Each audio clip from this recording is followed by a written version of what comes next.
Your brain is already tired before breakfast?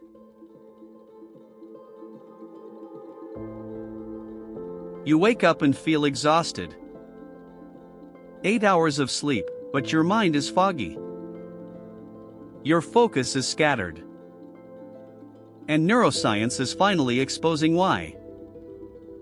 It's not laziness. It's not weakness. Your brain is caught in an invisible loop that begins the moment you fall asleep. Tonight, while you're unconscious, a silent battle rages inside your skull. Stress hormones flood your system. Your memory consolidation fails. Your neural pathways don't recover the way evolution designed them to. By morning, you're already mentally depleted before your feet touch the floor.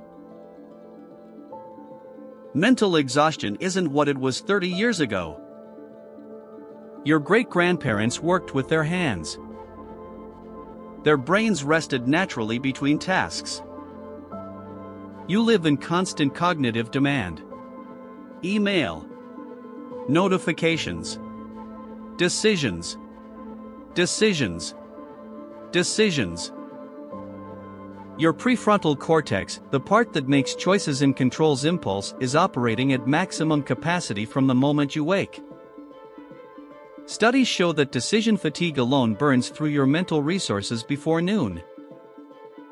You haven't solved a single real problem, but your brain feels like it's been running a marathon. This is the hidden epidemic nobody talks about: cognitive overload masquerading as regular tiredness. Your brain uses 20% of your body's total energy, but it only weighs 3 pounds. When researchers measure brain activity during sleep, they discover something shocking: your brain doesn't rest. It works. It consolidates memories. It clears metabolic waste. It rewrites neural pathways. But here's the problem: if you go to bed stressed, your brain spends the entire night processing threat signals instead of recovering. Your amygdala, the fear center, stays activated. Your default mode network can't reset. Your brain wakes you up depleted. A 2023 study from Stanford found that people with chronic stress show 30% less neural recovery during sleep. That's not insomnia. That's your brain literally unable to repair itself. Here's the mechanism nobody understands: dopamine and cortisol are locked in a dance. During the day, you chase dopamine hits: your phone, coffee, achievements. Each spike causes a crash. Your body releases cortisol to compensate. By evening, cortisol is elevated. You can't sleep deeply. You wake at 3 a.m. in a panic. Your body thinks it's still hunting for the next dopamine reward. This loop doesn't break with willpower. It breaks with actual neurochemical reset. Most people try to fix this by sleeping more. Wrong move. More time in bed with elevated cortisol just means more time being trapped in a hyperactive nervous system. Your brain never gets permission to relax because the chemical signal never arrives. You've heard the sleep requirement: 8 hours. But sleep quality matters infinitely more than sleep quantity. 2 hours of deep recovery beats 8 hours of fragmented, stress-interrupted sleep. Your brain needs REM cycles and slow-wave sleep. REM is when memories transfer to long-term storage.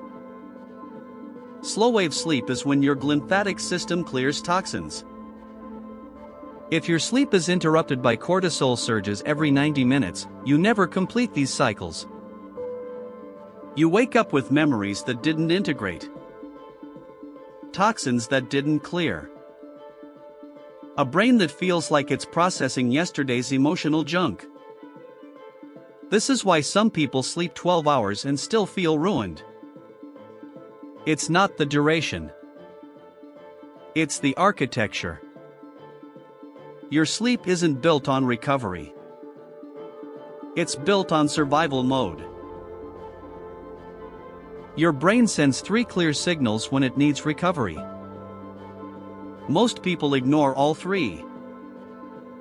First signal, inability to make small decisions. You stand in front of your closet and feel paralyzed. That's not indecision. That's neurological fatigue. Your prefrontal cortex is offline. Second signal, emotional reactivity spike. You snap at someone over nothing. You cry at commercials. Your amygdala is now running your brain because your prefrontal cortex is too exhausted to manage emotions. Third signal, physical heaviness. Not just tiredness. A heaviness in your limbs, your jaw, your eyes. That's your brain signaling complete neurochemical depletion. Most people push through all 3 and wonder why recovery never happens. These aren't symptoms to ignore. They're alarms you must respect. Your brain exhaustion isn't a personal failure. It's a signal. Your nervous system is screaming for reset. Not more sleep. Not more willpower. Real neurochemical recovery. The moment you stop fighting your exhaustion signals and start honoring them, everything changes. Your mind clears. Your focus sharpens. Your life accelerates. That recovery is possible.